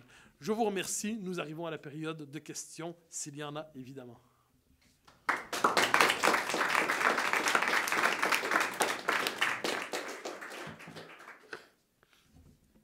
Alors, n'hésitez pas, apparemment qu'il y en a qui vont s'afficher. Est-ce que je me qualifierais de nationaliste? Question première qui vient de loin. Alors, c'est Charline. Alors, chère madame, ce mot est probablement un des plus polysémiques de la langue française. Dans mon pays, le Québec, suis-je un nationaliste québécois? Mais absolument et sans le moindre doute. Je suis même un nationaliste québécois passionné, un nationaliste convaincu, et c'est pas comme si je vais faire une révélation, mais un indépendantiste décomplexé, un indépendantiste ardent. Ah oui, je suis un nationaliste québécois sans le moindre doute. Mais chez moi, le mot nationaliste veut dire, en gros, être attaché au Québec d'abord et à la poursuite de l'histoire de l'Amérique française sous les traits du peuple québécois aujourd'hui. Être un nationaliste québécois, c'est dire que les Québécois, qu'on soit pour l'indépendance ou non, ça consiste à s'identifier d'abord au Québec, puis ensuite au pays voisin qui s'appelle le Canada. Bon. Je traverse l'Atlantique et me dirais-je nationaliste ici? Ah, c'est plus compliqué. C'est-à-dire que je pense que la définition du nationalisme en France l'associe presque automatiquement à l'extrême droite. Et ce mot nationalisme en France est un mot qui a très mauvaise presse. Alors, je pourrais, dans un séminaire universitaire, défendre la légitimité du concept de nationalisme en disant qu'on doit le détacher de sa contamination par une association à l'extrême droite. Mais si j'étais dans l'univers politique, je saurais à l'avance que ce concept est marqué par l'histoire ici d'une autre. En fait, c'est le propre de chaque histoire. Hein. Chez nous, nationaliste est un mot qui a été consacré par l'histoire à la manière d'un mot positif. Chez vous, c'est un mot qui a été marqué de manière terriblement négative. Alors, sachant cela, en France, je préférerais me dire patriote. Je préférerais me dire gaulliste. Je préférerais me dire républicain s'il le faut. Ça, c'est normalement un homme de gauche qui ne veut pas dire qu'il est patriote, même s'il l'est. Donc, je me dirais ardemment et passionnément républicain. Mais moi, je me dirais patriote, assurément. Mais je dis que, dépendamment le pays où on prononce ce mot, il n'a pas partout la même signification. Voilà pourquoi je suis un nationaliste québécois, mais en France, je me contenterais d'être un gaulliste et un patriote français. Monsieur? Intéressante. Alors moi, je voudrais revenir sur un thème que vous avez utilisé, c'est la démocratie post-nationale et donc la société mondiale. Vous avez parlé d'Habermas qui justement a proposé cette idée. Donc en fait, l'idée, ce serait qu'on aurait d'une certaine manière un mondialisme face à un certain nationalisme.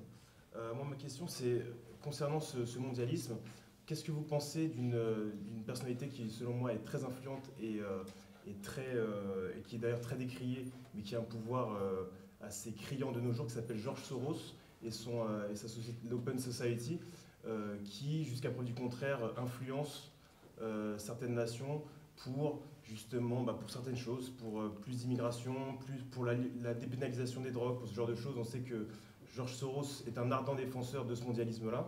Donc moi, j'aimerais savoir ce que vous pensez, pour rentrer vraiment dans le concret du mondialisme. Qu'est-ce que vous pensez de George Soros? Merci. Alors, je ne suis pas certain qu'on entre dans le concret du mondialisme en trouvant l'ombre jaune, pour le dire dans le langage de Bob Moran. C'est-à-dire qui est le méchant.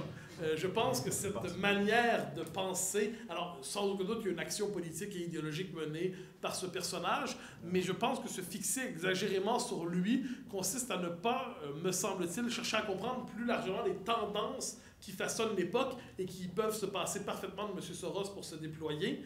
Et voilà pourquoi je pense que davantage qu'une attaque ou une enquête sur une figure en particulier, il faut mener cette bataille dans le langage des idées. C'est-à-dire que les grandes idées qui façonnent notre temps peuvent se passer de ceux qui les incarnent de manière circonstancielle.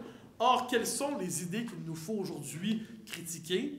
Eh bien, premièrement, c'est cette idée comme quoi, par exemple, les frontières seraient fondamentalement toxiques. alors qu'elles sont protectrices. Le propre de la frontière, c'est de permettre justement à une communauté nationale de délimiter un espace de responsabilité. Le propre de la frontière, c'est de délimiter l'espace où je suis engagé par l'autre. Bon. Il nous faut réhabiliter, sur le plan des valeurs, encore une fois, l'idée de société enracinée. Alors, open, je vais vous faire un clin d'œil, open society. Alors moi, une société ouverte, je ne sais pas ce que ça veut dire. Ouvert à quoi? Ouvert à quoi? Alors, l'ouverture en soi, oui, mais l'ouverture à quoi? Alors, il y a des degrés d'ouverture selon les circonstances. Donc, je pense que s'il nous faut avoir un élan cosmopolite, je crois que toute société a besoin d'un élan cosmopolite. Cet élan cosmopolite ne peut être véritablement fécond que s'il prend racine dans une société avec une histoire propre, consciente de sa singularité, et c'est de cette singularité consciente d'elle-même que peut ensuite se déployer un élan cosmopolite. Ensuite, le rapport au droit. Il y a aujourd'hui cette idée comme quoi la démocratie libérale s'accomplirait en vidant la souveraineté nationale et la souveraineté populaire de sa substance, en transvasant ça vers une forme d'impérium juridique, de gouvernement des juges. Eh bien, je considère que de ce point de vue, on nous présente ça comme l'accomplissement de la démocratie. Pour moi, il s'agit en fait d'une négation de la démocratie.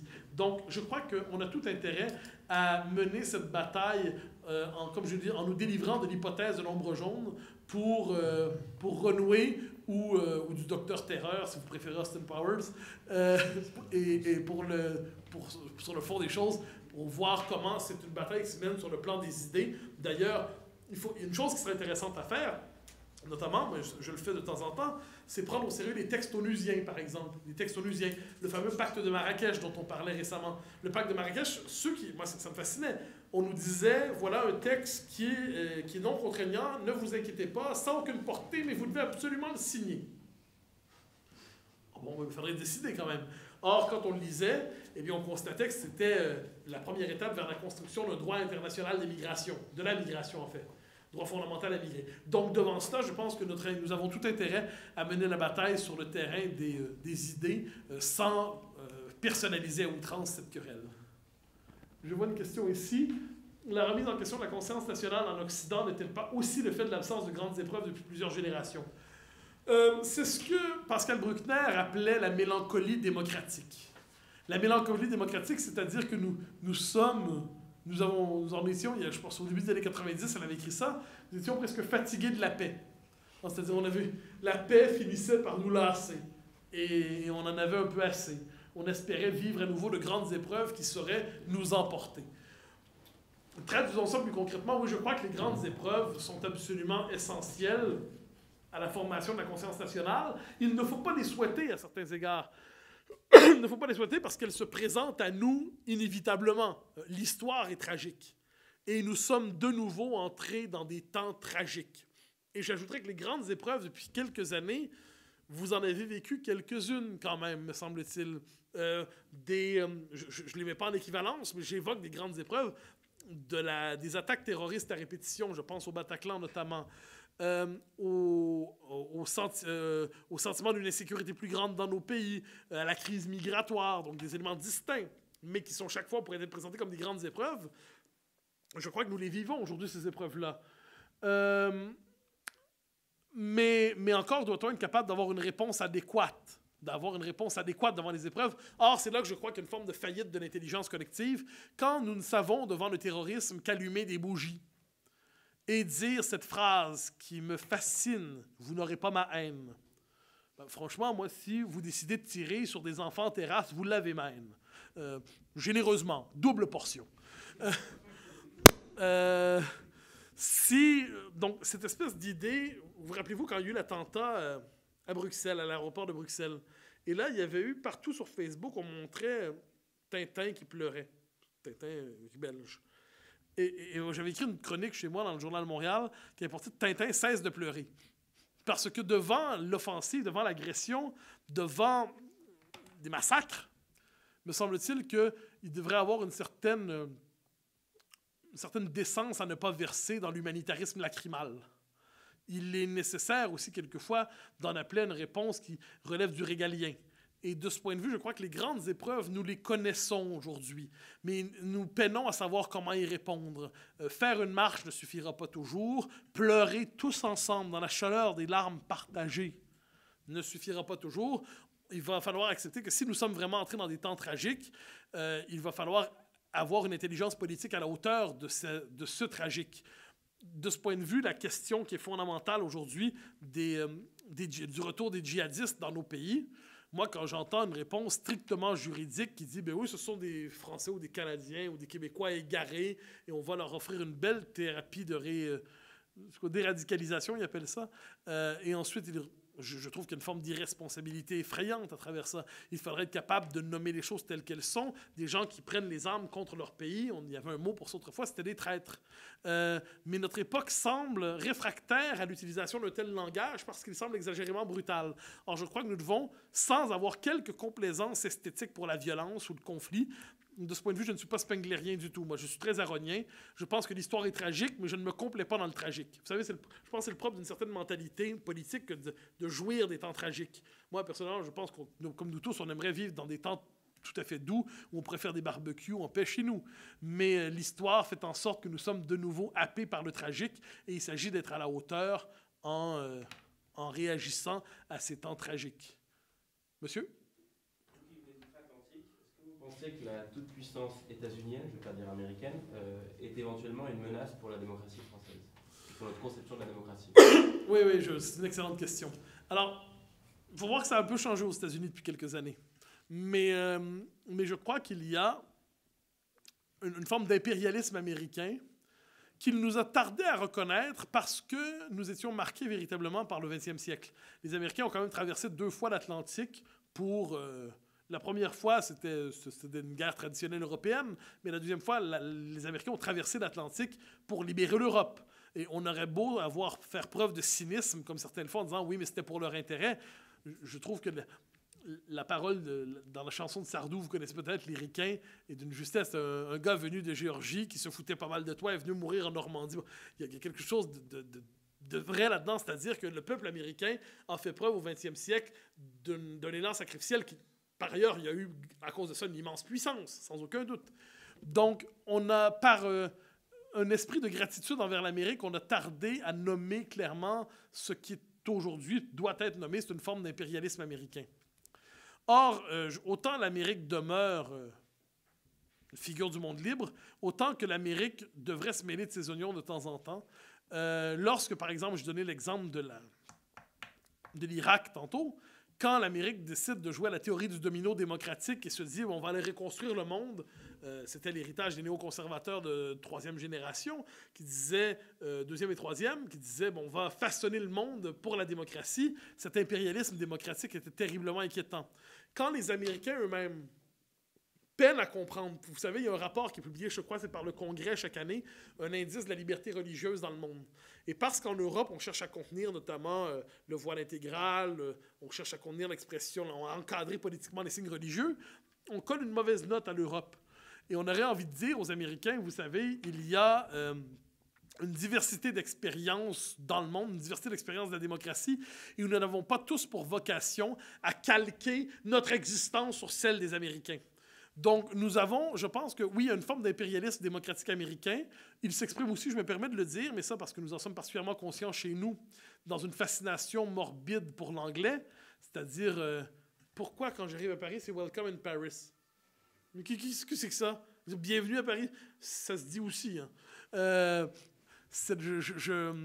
Je pense que quand Emmanuel Macron, qui est un homme de qualité, hein, il faut le dire et le redire, au moment de la campagne présidentielle, donc avant d'être élu, va faire un discours à Berlin. Va faire un discours à Berlin en anglais. Je me rappelle, à ce moment-là, j'ai pété un câble. C'est-à-dire, je me dis à l'instant, qu'il aille faire un discours à Berlin en français, ça irait de soi? En allemand, ça serait magnifique. Franchement, ce serait magnifique. Mais en anglais? N'est-ce pas consentir à l'impérialisme du moment? De ce point de vue, je crois que l'Europe ne devrait pas faire de zèle américanophile dans son rapport à l'anglais, par exemple. Autre exemple de ce qui m'inquiète de l'Empire américain, c'est aujourd'hui sa capacité à exporter par son industrie culturelle des catégories de pensée qui sont étrangères à nos nations, mais que nous nous approprions jusqu'à déformer notre propre réalité. Vous noterez aujourd'hui, par exemple, la racialisation des rapports sociaux, qui est pour moi un des éléments régressifs les plus toxiques de notre époque. Le fait de se nommer entre nous blancs, noirs, latinos, tout ça, et non pas par nos appartenances nationales, je trouve que se qualifier de blanc ou de noir, je trouve que c'est une régression effrayante à l'échelle de l'histoire. Eh bien, ça nous vient en partie des États-Unis et du fait que l'histoire américaine, elle, est marquée par la question raciale. C'est le moins qu'on puisse dire. Le drame, le péché originel de la nation américaine, c'est le sort réservé aux Afro-Américains. Mais le fait est que ce qui s'est passé aux États-Unis, c'est pas passé ailleurs dans le monde nécessairement. Or, nous nous américanisons mentalement quelquefois en transposant des schèmes issus de l'expérience historique américaine sur nos sociétés alors qu'elles n'ont pas vécu la même histoire.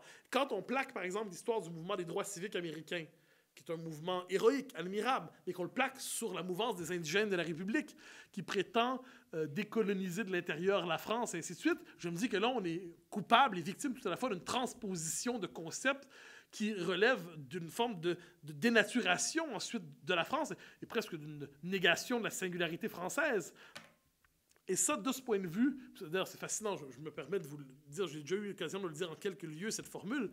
Autrefois, le colonialisme consistait à imposer sa culture chez les autres. Et aujourd'hui, de plus en plus, ça consiste apparemment à imposer sa propre culture chez soi. À tout le moins, c'est ce que nous disent les indigènes de la République lorsqu'ils accusent la France d'avoir une politique post-coloniale lorsqu'elle tient justement à son assimilationnisme républicain.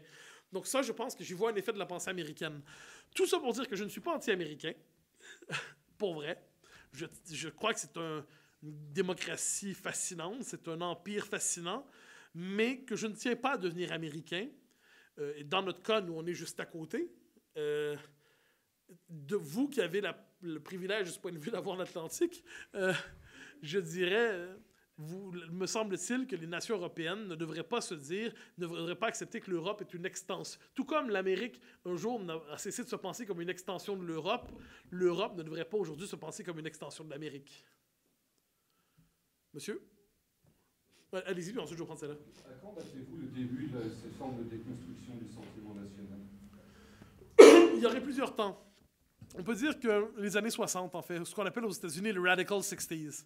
Les Radical 60s, c'est-à-dire cette période où apparaît une forme de contre-culture, et la formule est là, contre la culture, une forme de mauvaise conscience occidentale, cette idée que l'ensemble des normes qui avaient été les nôtres au fil des siècles étaient fondamentalement des normes répressives qui n'avaient pas permis le principe de civilisation, mais qui avaient en fait refoulé dans les marges toute une série d'expressions de la subjectivité, et qu'il serait nécessaire aujourd'hui de casser les digues pour permettre à tout ça de se redéployer, d'inonder l'espace public. Ensuite, donc, il y a ces années-là, donc les années contre-culturelles, la mutation contre-culturelle du marxisme, j'en ai parlé un peu dans mon livre sur le multiculturalisme, enfin, j'en ai parlé beaucoup.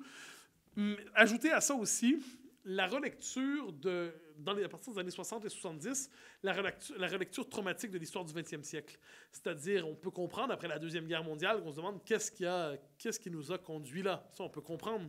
Mais ensuite, je pense qu'une relecture, donc on va dire le nationalisme, c'est la guerre. Et là, on revient un peu à ce que je disais, où le nationalisme, entre guillemets, c'était aussi De Gaulle, Churchill, et c'était aussi la résistance. C'était cette énergie de vie qui avait permis de résister au totalitarisme. Donc, je pense qu'à partir des années 60, va gonfler cette mauvaise conscience et que chaque nation va ensuite s'approprier à sa manière pour la traduire dans sa propre histoire. Ce qui fait que maintenant, je donne un exemple de chez moi, mais alors que la Nouvelle-France, par exemple, c'est une histoire très différente de l'Amérique anglaise ou de l'Amérique espagnole ou portugaise. Par exemple, il n'y a pas eu d'extermination des Amérindiens. C'est une chose qu'il faut la peine de dire. Eh bien, aujourd'hui, il y a une forme de relecture, comme si on cherchait rétrospectivement à s'en rendre coupable néanmoins. Pour être coupable, nous aussi. Hein? C'est-à-dire, je tiens à être coupable. C'est cette espèce d'étrange trait de la psychologie contemporaine où on croit se grandir en s'accusant et on croit s'embellir en s'en laidissant. C'est-à-dire c'est la forme suprême de la beauté morale que de reconnaître à quel point on est abject. Bon, eh bien, je pense que cette tentation est présente. Ça s'accompagne aussi d'une forme de conscience pénitentielle partout présente en Occident, où on a l'impression que fondamentalement notre civilisation a fait faillite moralement au 20e siècle. Mais je le redis, notre civilisation, oui, ou à tout le moins, une part d'elle a certainement accouché du totalitarisme et de des chambres à gaz, qui est la part abjecte de l'histoire. Mais ça a aussi accouché de ceux qui ont combattu les nazis ou les communistes et qui ont restauré la démocratie libérale. Donc c'est ça. Et de ce point de vue, ce que je trouve passionnant aujourd'hui, c'est que la démocratie telle que nous la vivons prétend hériter de cette longue histoire du combat démocratique, mais aurait tendance aujourd'hui, je crois, la démocratie contemporaine rejette les valeurs qui ont permis sa victoire. Et je pense que c'est vraiment le noyau de notre rapport à l'histoire à travers ça. Nous ne comprenons pas que ce qui a permis la survie de la démocratie est aujourd'hui ce que nous rejetons. Et il se peut que la part de faiblesse dont nous faisons preuve devant l'islamisme, souvent, s'explique par le rejet des vertus qui, autrefois, nous ont permis de vaincre les totalitarismes. Et quels sont les ressorts de cette schizophrénie? Alors, la mauvaise conscience, très certainement, c'est-à-dire cette mauvaise conscience institutionnalisée. Ensuite, il faut voir à quel point cette idéologie s'est déployée partout dans l'espace public. Toute forme, vous savez, j'étais de passage il y a quelques jours à une émission qui s'appelle Quotidien. D'une certaine manière, c'était pour critiquer le politiquement correct. Alors, c'est comme si je m'étais présenté au Vatican pour contester le dogme catholique. Bon. Et à la fin, de bonne manière, je comprends pourquoi l'animateur me demande, mais vous êtes Québécois, on est Français, de quoi vous vous mêlez? C'est-à-dire, pourquoi vous... Bon. Et il dit ça, et puis je réponds à la blague avec une boutade en disant vous faites preuve en ce moment de repli identitaire et vous fermez sur vous-même. C'est-à-dire, autrement dit, lui qui est quand même bon, ce que j'en comprends, généralement, cette idée qui est contre cette idée du repli national, soudainement, il le pratiquait. Mais je m'en suis voulu de ne pas avoir répondu la chose suivante, que si j'étais venu pour cracher sur la France, l'accuser de racisme, de néocolonialisme et d'un rapport colonial avec ses banlieues, il m'aurait probablement accueilli en m'applaudissant. Ce qu'il avait fait quelques semaines auparavant avec une historienne américaine. Alors, nos sociétés, je crois, s'enorgueillissent. C'est une forme de ce qu'on appelle aux États-Unis une virtue signaling, c'est-à-dire le fait d'envoyer des signes ostentatoires, un exhibitionnisme de la vertu, des signes ostentatoires de vertu tout le temps.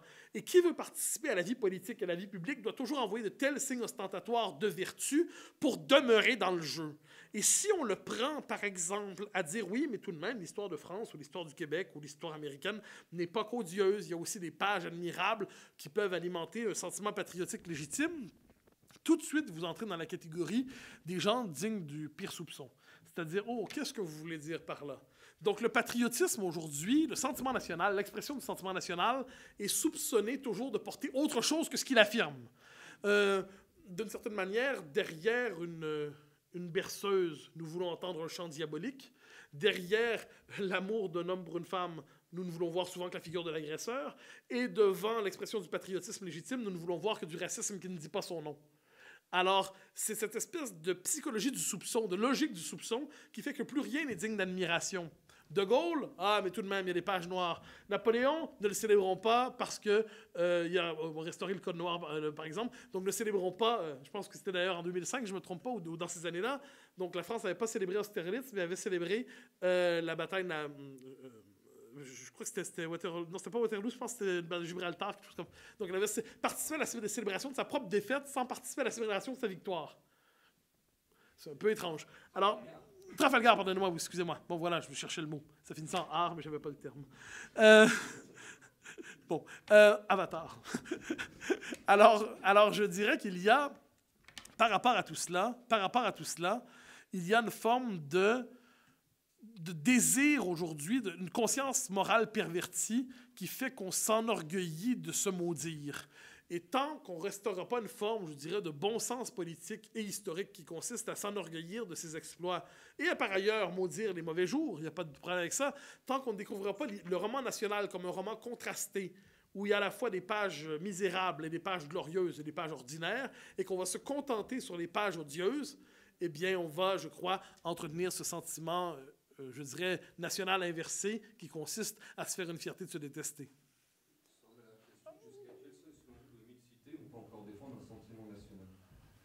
Tout dépend de ce qu'on veut dire par là. C'est-à-dire, moi, je répondrai très généralement. Je pense que fondamentalement, il faut qu'une nation soit forte et très, très majoritaire chez elle de toutes les manières possibles pour être capable d'intégrer les nouveaux arrivants. Moi, je suis à peu près convaincu qu'on peut fabriquer du québécois, du français, de l'italien avec des gens de toutes les origines possibles. Ça, j'en ai absolument aucun doute. Tout est question de proportion ensuite. De ce point de vue, c'est pour ça que je dis toujours que l'ouverture à l'autre, c'est deux questions. De quel autre parlons-nous et de combien d'autres parlons-nous? Mais on peut fabriquer du français ou du québécois ou de l'italien avec n'importe qui. Mais encore doit-on être sûr de sa définition de soi-même et ensuite avoir des proportions qui sont raisonnables. Monsieur, et ensuite la question de Nathan.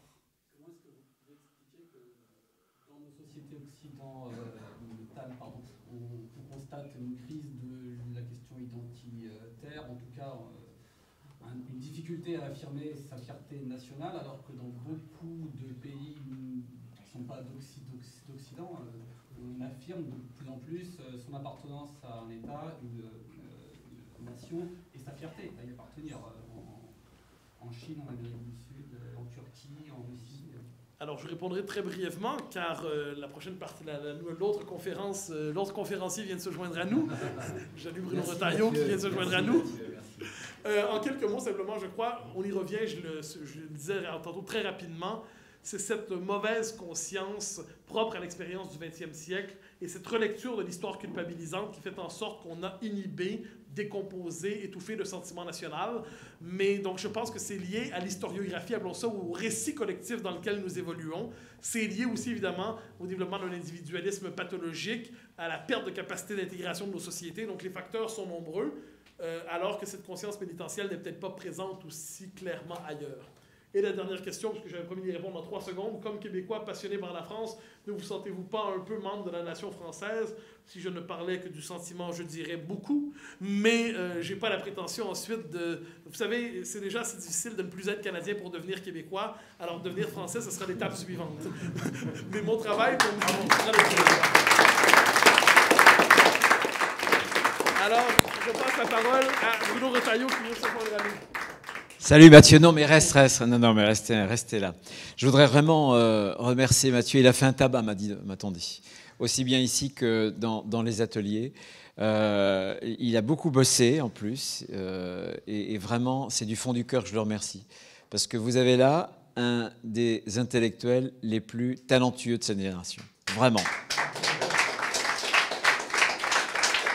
Et moi, il m'a beaucoup appris sur le régime diversitaire. Et j'ai un conseil, lorsqu'il va sortir un bouquin. Il est sorti le bouquin ? Tout juste. Il est tout juste sorti. Il faut le lire. Quand on lit un bouquin, un livre de Mathieu Bocoté, on gagne des années de réflexion. C'est un raccourci en réalité. Et moi, sur l'enracinement, sur le régime diversitaire, il m'a appris énormément. Il est talentueux. Il est très, très courageux. Son bouquin sur le politiquement correct l'expose. Il s'est toujours exposé sur la scène politique, universitaire, médiatique française. Ça n'est pas rien. Et puis, on partage un certain nombre d'affections. Hugo avait une phrase très bien d'ailleurs. Il avait dit une conviction, c'est une affection. Et si nos convictions nous rassemblent, c'est tout simplement parce que nos affections nous ressemblent. Il est aussi viscéralement québécois que je suis profondément vendéen. Et il aime charnellement sa petite patrie, comme disait Peggy, le Québec. Et pour moi, ça a toujours été un bonheur. Qui traite en plus la question nationale, c'est absolument génial. C'est une question qui est en train de revenir dans l'actualité. Si la France est tant désunie, c'est parce que le tissu national, la communauté nationale est en train de se diviser. Elle se divise avec l'hyper-individualisme, avec le communautarisme. On parle de la question de la représentation. On peut représenter un peuple quand il est uni. Mais quand il y a plusieurs peuples, quand ce peuple est morcelé, quelle partie du peuple représenter si vous professez le multiculturalisme? C'est toute cette réflexion que Mathieu m'a appris à apprivoiser quand je le lisais. Donc voilà, je lui dois beaucoup, et je suis profondément heureux qu'il soit là, que vous en profitiez, parce que moi je l'ai découvert au hasard au départ de mes lectures. Il était beaucoup moins connu. Il ne faisait pas de chronique dans le Figaro à l'époque. Je ne sais plus comment je lui tombé dessus d'ailleurs. Et puis il est fréquemment venu lors d'un certain nombre d'événements de Force républicaine, et à chaque fois c'était le tabac. Il a à la fois une profondeur, mais en même temps une générosité dans ce qu'il exprime. Et c'est pour moi une leçon. Et en politique, parce que tout à l'heure, on me remettait un prix sur de l'humour politique. Et la question, c'était, voilà, est-ce que l'intelligence en politique, c'est important ou pas? Et j'avais cité Bruno Le Maire qui avait dit que c'était pour lui un obstacle d'avoir été aussi intelligent. Il n'avait pas réussi les primaires, etc. Et Gilles Legendre qui avait dit, le patron, mon homologue de l'Assemblée, qui est le patron du groupe LREM à l'Assemblée, qui avait dit que les problèmes causés, les gilets jaunes, c'était sans doute que la politique menée par le gouvernement était trop subtile, était trop intelligente. Donc parfois, vous voyez, l'intelligence est un obstacle en politique. Mais il faut un cœur intelligent, il faut une intelligence incarnée. Il faut, aussi bien quand on professe, quand on est un intellectuel, mais encore plus quand on est un politique, mais les deux, plus on a de convictions enracinées, plus on a de convictions fortes, plus on doit les présenter et les incarner avec générosité. Un cœur intelligent, comme disait Finkielkraut, n'est-ce pas? Voilà. En tout cas, un immense merci à vous et puis surtout à Mathieu. Vous avez de la chance. Je suis sûr que vous reviendrez pour les autres conférences. Franchement, la question nationale, elle est fondamentale. Nous aurons les européennes. La question aux européennes, d'ailleurs, j'en profite pour vous dire que demain, ici, il y aura François-Xavier Bellamy. Voilà, sur les mercredis de Force républicaine, qui viendra nous parler de la question européenne. Mais la grande question, c'est que malheureusement, si les peuples se sont autant détachés de l'Europe telle qu'on l'a construite, c'est tout simplement parce que certains idéologues ont voulu faire de l'Europe une sorte de dépassement définitif des nations, sans rien substituer à l'Europe, sans rien inventer d'autre qu'une machinerie, qu'une bureaucratie. Et il faut donner à l'Europe plus de cœur, une âme, parce qu'elle est d'abord une civilisation.